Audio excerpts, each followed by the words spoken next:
Hey welcome back to our channel. எல்லாரும் நல்லா இருக்கீங்களா?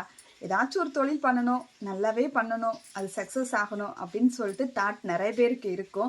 ஸோ நானும் அப்படித்தான், அதையும் கடந்து தான் வந்திருக்கேன். நிறையா தொழில் பண்ணணும், நம்ம பண்ணக்கூடிய தொழில் நல்ல ஒரு பெஸ்ட்டாக இருக்கணும் அப்படின்னு சொல்லிட்டு ஃபஸ்ட்டு நம்ம பண்ணக்கூடிய தொழிலை லவ் பண்ணி பண்ணணும். அந்த அளவுக்கு ஆசை இருக்கணும், அப்போ தான் நம்ம சக்ஸஸ் பண்ண முடியும்.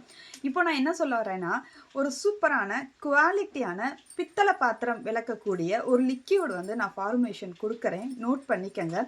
ரொம்பவே ஹை குவாலிட்டியான ஃபார்முலேஷன். என்ன தேவை அப்படின்னா, சிட்ரிக் ஆசிட் தேவை, அசிட்டிக் ஆசிட் தேவை, ப்ளஸ் எஸ்எல்இஎஸ் தேவை, நான் சொன்ன ஸ்லாப் தேவை, சால்ட்டு தேவை. இவ்வளோதாங்க. ஒரு 4 பொருள் போதும். நல்ல ஒரு சூப்பரான குவாலிட்டியில் விளக்குற ஆயில், பித்தளை பாத்திரம் விளக்குற ஆயில் ரெடி பண்ணிடலாம். இது நல்ல ஒரு குவாலிட்டியான ஃபார்முலேஷன். இதை எப்படி மேக் பண்ணுறது அப்படின்னா, நம்ம ஆல்ரெடி ஸ்லாப்னு சொல்லிட்டு ஒரு பொருள் போட்டிருப்போம் வீடியோவில். அது எப்படி பண்ணுறது அப்படின்னு சொல்லிட்டு, அந்த ஸ்லாப் 1 கிலோ எடுத்துக்கோங்க. எஸ்எல்இஎஸ் 1 கிலோ எடுத்துக்கோங்க.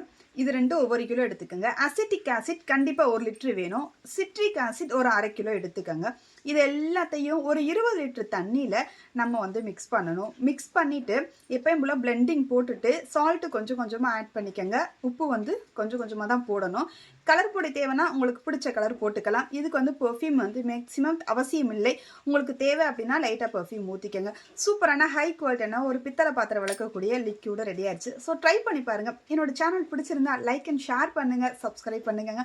அடுத்து நெக்ஸ்ட் வீடியோவில் ஒரு சூப்பரான ஃபார்முலேஷனோட வரேன்.